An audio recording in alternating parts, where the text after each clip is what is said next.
Cześć wszystkim, 2017 już za nami, witam. W 2018 roku owca też wita owca. Patrzcie, czy macie już nowe postanowienia? Może rzuciliście sobie nowe wyzwania albo nie czujecie się jakoś inaczej? Nie, pewnie nie. Bo to nic więcej jak tylko zmiana cyferki. Cała reszta dalej jest tak samo. Dlatego ja nie rozumiem tego corocznego szału, wkraczania w nowy rok. Ludzie szukają sobie pretekstu, żeby coś zmienić w swoim życiu, bo nie mają dostatecznie dużo samozaparcia, żeby zrobić to z dnia na dzień. Nie zmienia to jednak faktu, że jest to dobry moment, aby podsumować swoje osiągnięcia, sprawdzić swoje postępy i wyciągnąć wnioski. Można to robić co miesiąc, co kwartał, co rok, ale warto to robić, bo wyciąganie wniosków zawsze jest na propsie. Wstawiłam na Instagramie zdjęcie, które według statystyk było zbiorem waszych ulubionych postów, które wstawiłam w 2017 i pomyślałam sobie, kurczę, jakie są moje ulubione prace z tego roku? Zaczęłam oglądać swoje filmy od stycznia i stwierdziłam, że niektóre rzeczy zmieniły się na lepsze, a inne na gorsze. Chyba taką najczęściej zmieniającą się rzeczą jest tło, moje tło. I moim ulubionym tłem było to z mieszkania u moich rodziców i te filmy podobały mi się najbardziej, bo kolorystyka jakoś tak sama ładniej się układała. Ja też jestem fanką naturalnego oświetlenia, a w nie każdym pomieszczaniu to naturalne oświetlenie dobrze wygląda. Może was to zaskoczy, ale jeden z moich ulubionych rysunków pochodzi z odcinka, w którym malowałam z zamkniętymi oczami. Właściwie to z zasłoniętymi, nie zamkniętymi. Ciekawostka odnośnie tworzenia tej pracy jest taka, że naprawdę bardzo trudno mi się rysowało z zasłoniętymi oczami, ponieważ musiałam polegać tylko i wyłącznie na swojej wyobraźni i pamięci. Łatwo było robić linie bez oderwania ręki od kartki, bo wtedy zachowywało się te same odległości. Natomiast wystarczył tylko jeden krótki moment, żeby ta ręka oderwała się od tej kartki i nagle po prostu pustka, puf! W głowie już zero, nie wiadomo, wystarczyło lekkie przesunięcie dłoni i już nie wiedziałam, czy to w sumie było troszeczkę bardziej po lewej, czy trochę już bardziej po prawej i po prostu cała orientacja znikała zupełnie, jakby ktoś wyczyścił warstwę w programie rysowniczym. Byłam naprawdę zdziwiona, że niektóre elementy wyszły naprawdę w porządku, ponieważ ja naprawdę spodziewałam się, że to będzie jakaś tragedia. Ja byłam tak totalnie zdezorientowana w czasie rysowania, że spodziewałam się, że to będzie jeden tak wielki bazgroł. Pamiętam, że po zakończeniu tego wyzwania bardzo chciałam zrobić go ponownie, ale trochę się obawiałam, że nie będziecie chcieli oglądać tak jakby drugi raz tego samego. To jest w sumie dobry moment, żeby was spytać, co sądzicie, czy robienie filmu z wykorzystaniem pomysłu, który już kiedyś został wykorzystany, jest ok? Czy lepiej zajmować się jakimiś nowymi pomysłami i robić cały czas wszystko nowe i do tych starszych nie wracać? Przy moim kolejnym ulubieńcu też czułam się troszeczkę tak, jakbym rysowała z zamkniętymi oczami, ponieważ jest to rysunek z odcinka białe na czarnym. Ja autentycznie uwielbiam te moje wyzwania, bo one totalnie wyzwalają kreatywność, pomagają odkryć nowe techniki i pokazują, jak wiele można mieć zabawy z rysowaniem, że to nie zawsze musi być nudne, tylko można właśnie eksperymentować i próbować dużo różnych rzeczy. I ja na pewno będę robiła dużo takich wyzwań w 2018, bo to po prostu mi sprawia mnóstwo frajdy i przy tym czuję, że się rozwijam, bo właśnie jak człowiek próbuje różnych rzeczy, to wtedy się najwięcej rozwija.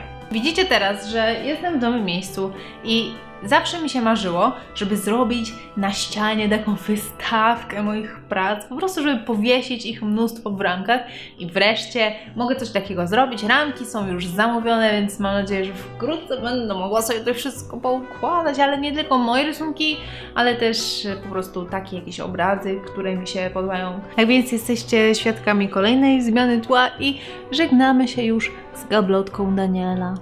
Część osób pytała mnie o elementy znajdujące się w tej gablotce, one wszystkie należały do Daniela. No wiecie, mój przyjaciel, mój współlokator, no to on. Ale spokojnie, mamy bardzo podobny gust i ja na przykład bardzo lubię utwory Troya Sivan albo Harry'ego Stylesa i lubię utwory z La La Land i The Beatles i ja też gram w WoWa. Następny rysunek jest z odcinka Kiedyś versus Dziś i powiem szczerze, że to jest chyba jeden z moich ulubionych odcinków, ponieważ bardzo podobał mi się tam humor. Miałam jakąś super fazę, bo te ujęcia, które były naprawdę super zabawne, jakieś takie wstawki humorystyczne i ładna kolorystyka obrazu była. Chyba to samo też tyczy się tego obrazka, w sensie to, że miałam jakąś super wenę, bo on też wyszedł mi szczególnie dobrze. Do tego obrazka pojawiły się małe wyrzuty, że ta dziewczyna jest płaska jak deska. I słuchajcie, ja kiedyś rysowałam takie bardzo cytate babki, miałem tutaj dużo tego wszystkiego. Nie wiem, tak po prostu lubiłam rysować. Może to był wpływ mangi, bo tam często mają takie obfite biusty. Mniejsza z tym. W każdym razie od jakiegoś czasu wolę te biusty rysować takie o wiele skromniejsze, malutkie, żeby nie odwracały uwagi od całej reszty obrazka. W ogóle część osób twierdziła, że namalowana postać to Pocahontas. Podobieństwo przypadkowe totalnie.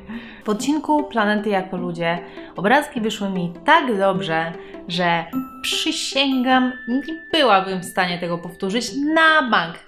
Do dzisiaj patrzę na te obrazki i uważam, że coś musiało we mnie wstąpić, coś musiało po prostu przejąć moje ciało i ręce i stworzyć te obrazki, bo ja nie byłabym fizycznie w stanie tego odtworzyć. I możecie się pukać w głowę, mówić, no co ty gadasz, na pewno byłabyś w stanie coś takiego zrobić, w końcu to ty, to twoje ręce, to wszystko ty. Ale autentycznie nie mam pojęcia, jak ja to zrobiłam. Coś we mnie wstąpiło. Po dłuższym namyśle stwierdzam, że może sekret tkwi w tym, że miałam tak naprawdę gotową paletę, no bo kolory pobierałam ze zdjęć tych planet. Więc może to właśnie dlatego tak dobrze mi to wyszło, bo ja zazwyczaj troszeczkę mam problem z doborem kolorów. Z tej pracy wyciągam następujący wniosek, że jeżeli będę chciała kolorować na komputerze, to będę korzystała z różnych zdjęć jako gotowej palety kolorów. W żaden sposób nie narusza to praw autorskich, bo takie korzystanie z kolorów to trochę tak jakby się po prostu używało pędzli, które ktoś wyprodukował. Co prawda za pędzel się płaci, a za zdjęcia z internetu nie. No ale może gdyby tak wykorzystać porównanie, że skoro rysujemy człowieka, to tak jakby prawa autorskie należały do Boga i ewolucji, bo to tak jakbyśmy korzystali z gotowego wzoru. Tak, to jest dobre porównanie. W odcinku Zjawiska atmosferyczne jako faceci podobało mi się wiele z tych prac. Wyszły naprawdę w porządku, ale chyba najbardziej podobał mi się Pan Mgła i Pan Tornado, chociaż w efekcie zdecydowałam się na tego drugiego, że to właśnie on jest moim ulubionym. I powstawanie tych obrazków, jakby kolejność ich powstawania była trochę inna niż ich kolejność pojawiania się w filmie.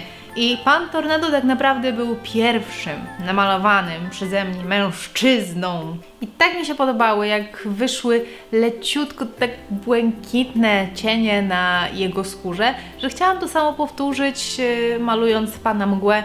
No i trochę mi to nie wyszło, bo chyba przesadziłam z ilością tego niebieskiego. No ale tutaj się rozpływam nad tymi cieniami tutaj na szyi, którą zrobiłam. Rany, no tak uwielbiam ten obrazek i to będzie jeden z obrazków, który zawiśnie na mojej ścianie. Jest jeszcze jeden mój ulubieniec, niby prosty, ale uważam, że wyszedł świetnie. To jest koleś z odcinka, w którym malowałam kawą. Pojawiły się pytania, czy to Mikołaj Kopernik, ale ja się zastanawiam, what? Z której strony? Przerysowałam swoim stylem postać z serialu Outlander. Ten aktor nazywa się Sam Hewan,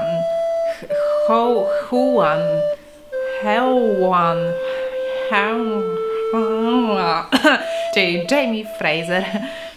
Serial bardzo mi się podoba, chociaż niektóre wątki ma odrobinę nudne, więc czasami sobie je przewijam. Pytaliście, czy te obrazki pachną kawą i... Nie. Znaczy pachniało, ale w trakcie, jak się malowało tą kawą, bo teraz po wyschnięciu to... Nie, niczym nie pachnie. Jest to kolejne wyzwanie, które bardzo chętnie bym powtórzyła, bo podoba mi się kawowy efekt na kartce. Ten kawowy kolor jest bardzo przyjemny dla oka. Ty! Pachnie chyba, jednak tak. Jednak coś pachnie. Napiszcie mi w komentarzach, jaka jest Wasza ulubiona praca, którą wykonałam w 2017 roku. A do następnego odcinka chciałabym, żebyście wysłali mi swoją własną pracę, którą uwielbiacie, którą uważacie, że jest najlepsza, po prostu kwintesencja 2017. Wasze najlepsze dzieło, ale musicie wysłać tylko jedną pracę. Trzeba wybrać jedną. No. Rysunki wysyłajcie na olcikowa@gmail.com i nie zapomnijcie się podpisać. Tutaj są Wasze prace, które prosiłam w poprzednim odcinku, czyli kartki świąteczne. Opowiadajcie, jak się udały Wasze święta, czy było fajne, czy jedzenie było dobre, czy Sylwester się udał, bo u mnie to wszystko bardzo się udało i sobie wypoczęłam i było super, ale też trochę Was przepraszam, że mnie chwilkę nie było i trochę nawaliłam z regularnością, bo tu nie zawsze pojawiały się te filmy w czwartki o 18, ale moje postanowienie noworoczne. Nie, po prostu teraz już staram się wyjść na prostą i żeby było zawsze w czwarteczek 18. Muszę wrócić do mojej regularności. No dobra, to do zobaczenia.